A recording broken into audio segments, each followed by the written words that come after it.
প্রচুর খিদে পেয়েছে। আমাকে ভাত দাও না মা, আমি ভাত খাবো। মা, আমারও খিদে পেয়েছে। সেই সকাল থেকে আমরা না খেয়ে আছি। ঘরে যে কোনো খাবার নেই, আমি তোদেরকে কি খেতে দিব? আমরা এত কিছু জানি না মা, আমাদেরকে খেতে দাও।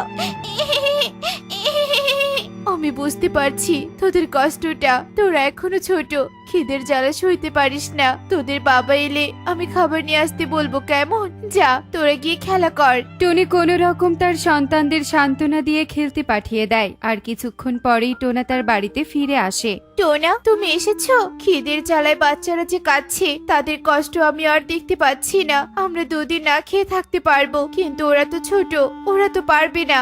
অভাগা বাবা মা আমরা ঠিক মতো সন্তানদের দুমুঠো খাবার দিতে পারি না। আমি কাজের জন্য অনেক চেষ্টা করছি টুনি, ঠিক একটা ব্যবস্থা হয়ে যাবে।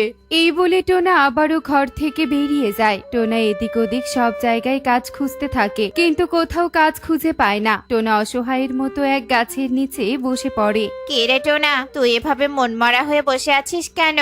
কি করব বলো, কেউ যে কাজ দিচ্ছে না আমাকে। তোতা দাদা, তুমি কি মোড়ল মশাইয়ের বাড়িতে কোনো কাজের ব্যবস্থা করে দিতে পারবে? মোড়ল মশাইয়ের বাড়িতে তো সেরকম কাজ নেই। যদি থেকে থাকে তবে আমি মোড়ল মশাইয়ের সাথে কথা বলবো। তোতা এসব বলে সেখান থেকে চলে যায়। আর এভাবেই সময় গড়িয়ে রাত হয়ে আসে। টুনি, আমাকে এক গ্লাস পানি এনে দাও তো, গলাটা যে একদম শুকিয়ে গিয়েছে। এই নাও টোনা, পানি খাও। তুমি তো কোনো কাজ পেলে না, এভাবে আর কতদিন চলবে বলো তো? টুনি, আজকের মতো বাচ্চাদের ভুলভাল বুঝিয়ে ঘুম পাড়িয়ে দাও, দেখি কাল কি করা যায়। এভাবে না খেয়ে আমাদের মরে যেতে হবে, তবুও তুমি কোনো কাজ পাবে না। এই বলে টনি রাগ করে পাশের ঘরে চলে যায়। আর টোনা এসব চিন্তায় সারা রাত চোখের দুপাতা এক করতে পারে না। এভাবেই দেখতে দেখতে রাত পেরিয়ে সকাল হয়ে আসে। টোনা ঘুম থেকে না উঠতেই তোতা টোনাদের বাড়িতে এসে টোনাকে ডাকতে থাকে। টোনা, এই টোনা, বাড়িতে আছিস? টোনা। তোতা দাদা, তুমি তা এভাবে ডাকছো কেন আমাকে? কবুতরের বাড়িতে এক আয়োজন আছে, আত্মীয়দের জন্য খাবার রান্না করতে হবে। তোর তো একটা কাজের প্রয়োজন, তাই ভাবলাম তোকে বলে আসি। কাজের জন্য কিন্তু এটা একটা ভালো সুযোগ। কিন্তু তোতা দাদা, আমি তো অনেকদিন আগে রান্না করা ছেড়ে দিয়েছি, আমি কি পারবো রান্না করতে? দেখ, তোর যেটা ভালো হয়, আমার বলার ছিল তাই বললাম। আমার বিশ্বাস তুমি পারবে টোনা, তোমাকে যে পারতেই হবে, এছাড়া যে আমাদের আর কোনো উপায় নেই। তুমি যেহেতু বলছো, তবে আমি যাচ্ছি, চলো তোতা দাদা। এরপর টোনা আর কিছু না ভেবে তোতার সাথে চলে যায়। কবুতরের বাড়িতে আত্মীয়দের জন্য টোনা নানান ধরনের খাবার রাঁধতে থাকে। আর কিছুক্ষণ পরেই টোনার রান্না শেষ হয়। ছি, থু, কি বাজে খাবার! এত বাজে খাবার কেউ রাঁধে নাকি? আমার ভালো মুখটাই নষ্ট হয়ে গেল।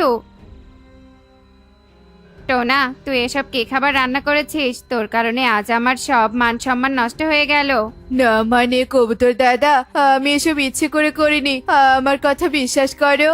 চুপ কর, আমি তোর কোনো কথাই শুনতে চাই না। তোকে কোনো মাইনে দিব না। এই মুহূর্তে আমার চোখের সামন থেকে চলে যা। কবুতরের এমন ব্যবহারে টোনা আর কিছু না বলে মন খারাপ করে আনমনে হাঁটতে থাকে। টোনা হাঁটতে হাঁটতে নদীর ধারে এসে বসে কাঁদতে থাকে। আমি কোনো কাজেরই না, একটা কাজ পেলাম সেটাও হাতছাড়া হয়ে গেল। এখন আমি কি করব? হে সৃষ্টিকর্তা, তুমি একটা কোনো উপায় বলে দাও। টোনা এভাবেই মন খুলে জোরে জোরে কাঁদতে থাকে। আর হঠাৎ টোনার চোখ যায় নদীর পানিতে ভাসতে থাকা এক নীল পেঁয়াজের ওপর। টোনা কিছু না ভেবেই নীল পেঁয়াজ হাতে তুলে নেয়। এ কি? এটা তো নীল পেঁয়াজ, দেখতে ভীষণ সুন্দর। এত সুন্দর পেঁয়াজ আমি এর আগে কখনোই দেখিনি। যাই হোক, পেঁয়াজটা যখন পেয়েছি, এটা আমার সঙ্গে করে নিয়ে যাই। এরপর টোনা নীল পেঁয়াজ তার সাথে করে নিয়ে বাড়িতে ফিরে আসে। টোনা, এতক্ষণ তুমি কোথায় ছিলে? আমরা তোমার অপেক্ষায় বসেছিলাম। বাবা বাবা, তোমার হাতে ওটা কি? এটা কি খাওয়া যায়? এটা হচ্ছে নীল পেঁয়াজ, নদীতে কুড়িয়ে পেলাম, তাই সাথে করে নিয়ে এসেছি। এই একটা পেঁয়াজ দিয়ে আবার কি হবে? আমাদের জমিতে এটা রোপণ করব, এই একটা থেকে অনেকগুলো হবে। বাবা, আমিও তোমার সাথে কাজ করব। বাবা, আমিও গাছ লাগাবো। আচ্ছা ঠিক আছে, আয় তোরা আমার সাথে। টুনটুন রকি তার বাবার সাথে গিয়ে জমিতে নীল পেঁয়াজ রোপণ করে। তারা প্রতিদিন গাছে পানি দেয় আর অনেক যত্ন নিতে থাকে। এভাবে দেখতে দেখতে বেশ কিছু দিন কেটে যায়। টুনিদের জমিতে নীল পেঁয়াজ দিয়ে ভরে যায়। এসব দেখে তারা খুব খুশি হয়। আমাদের কষ্টের নীল পেঁয়াজ, জমি ভরা এত ফসল দেখে আমার খুব আনন্দ লাগছে। তোমাদের কষ্ট সার্থক হলো টোনা। একটা পেঁয়াজ থেকে দেখো কত পেঁয়াজ হয়েছে, যেন সব জাদুর মাধ্যমে হয়েছে, তাই না? মা, আমরা নীল পেঁয়াজ কোনোর জন্য খাইনি, আমাদের কিছু রান্না করে দাও না, আমরা দেখতে চাই নীল পেঁয়াজের স্বাদ কেমন। আচ্ছা ঠিক আছে, আমি তোদের এক্ষুনি রান্না করে খাওয়াচ্ছি। কি মজা কি মজা, নীল পেঁয়াজের খাবার খাবো। এরপর টুনি জমি থেকে কিছু নীল পেঁয়াজ তুলে খাবার রান্না করতে শুরু করে। টুনির খাবার রান্না শেষ হলে সবাইকে খাবার খেতে দেয়। খাবারের গন্ধে আমার পেট ভরে গেল, খাবারগুলো না জানি কতই মজা হবে। অনেক মজা, এত সুস্বাদু খাবার আমি কোনোদিনও খাইনি, তোমরা একবার খেয়ে দেখো। টুনটুনের কথা মতো সবাই খাবার খেতে শুরু করে। তারা অনেক মজা করে পেট ভরে খাবার খায়। সত্যি টুনি, নীল পেঁয়াজে হয়তো কোনো জাদু আছে। দেখো কত সুস্বাদু করেছে খাবার। আমরা যদি কোনো ছোটখাটো হোটেল দেই কেমন হবে বলো তো? কথাটা মন্দ বলনি টোনা, এত মজার খাবার খেয়ে সবাই পাগল হয়ে যাবে। আমি রান্না করব আর তুমি বিক্রি করবে, কেমন? যেই বলা সেই কাজ। টুনিরা বাজারে একটা ছোট হোটেল দেয়। সেখানে নানান ধরনের খাবার রেঁধে বিক্রি করতে থাকে। আসুন আসুন, নানান ধরনের খাবার খেয়ে যান। আমার হোটেলে একবার খাবার খেলে বারবার খেতে চাইবেন। আসুন আসুন। কোথা থেকে উড়ে এসে জুড়ে বসলি? এত বছর থেকে হোটেল চালাচ্ছি, তোর হোটেলে না গিয়ে সবাই আমার হোটেলে আসবে। বেকার কষ্ট না করে চলে যায় এখান থেকে। আমরা হাল ছাড়ছি না ইগল দাদা, আমরা এখানে ব্যবসা করতে এসেছি, কষ্ট করে হলেও করব। আসুন আসুন, আমার হোটেলে আসুন। ভেবেছিস কি সবাই তোর হোটেলে যাবে? মোটেও না, যত চেষ্টাই কর না কেন শেষে খালি হাতেই বাড়িতে ফিরতে হবে। আরে ময়ূরী দিদি যে, এসো আমার হোটেলে এসো, একবার খাবার খেয়ে দেখো, খুব ভালো লাগবে। এত করে যখন বলছিস তবে একবার না হয় খেয়ে দেখি। আরে আরে ময়ূরী, টোনার দোকানে যাস না, আমার দোকানে আয়। তোমার দোকানে তো প্রতিদিন খাই, আজ না হয় টোনার দোকানে খাই। দে দেখি টোনা, খাবার দে। এরপর টোনা ময়ূরীকে খাবার বেড়ে দেয়। ময়ূরী অনেক মজা করে খাবার খায় আর টোনাদের অনেক প্রশংসা করতে থাকে। এত মজাদার খাবার আমি আগে কখনোই খাইনি, আমি এখন থেকে প্রতিদিন তোর দোকান থেকেই খাবার খাবো। এভাবেই টোনাদের দোকানের খাবারের কথা পুরো বনে ছড়িয়ে পড়ে। সবাই ইগলের দোকানে না গিয়ে টোনাদের দোকানে খাবার খায়। টোনাদের নামে অনেক ডাকনাম ছড়িয়ে পড়ে। এসব দেখে ইগল হিংসায় জ্বলতে থাকে। টোনার কারণে আমার অনেক লস হয়েছে, এসব আমি সহ্য করব না। আমি টোনার ব্যবসায় লালবাতি জ্বালিয়ে ছাড়বো।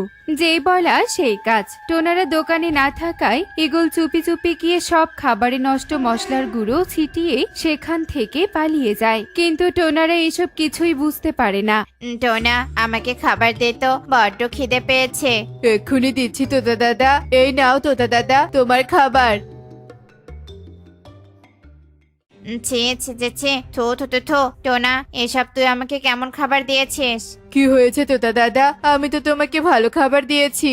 বদমাইশ টোনা, তোর দোকানে সবাই খাবার খায় বলে বাজে খাবার বিক্রি করবি? এজন্যই তো বলেছি সবাই আমার দোকানে আয়। না না, টোনাকে তো এর শাস্তি পেতেই হবে। তারা তোমরা, এখানে টোনার কোনো দোষ নেই, সব দোষ ইগল দাদার। মানে তুই এসব কি বলছিস?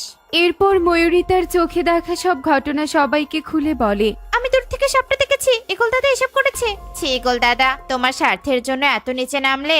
আমার ভুল হয়েছে রে, তোরা আমাকে ক্ষমা করে দে। না না, তোমার কোনো ক্ষমা নেই। এরপর বনের সবাই মিলে ইগলকে শাস্তি হিসেবে বন থেকে তাড়িয়ে দেয়। আর টুনিরা আবার তাদের কষ্টের নীল পেঁয়াজ দিয়ে সুস্বাদু খাবার রান্না করে। আর বনের সবাই মজা করে তাদের কাছ থেকে খাবার কিনে খায়।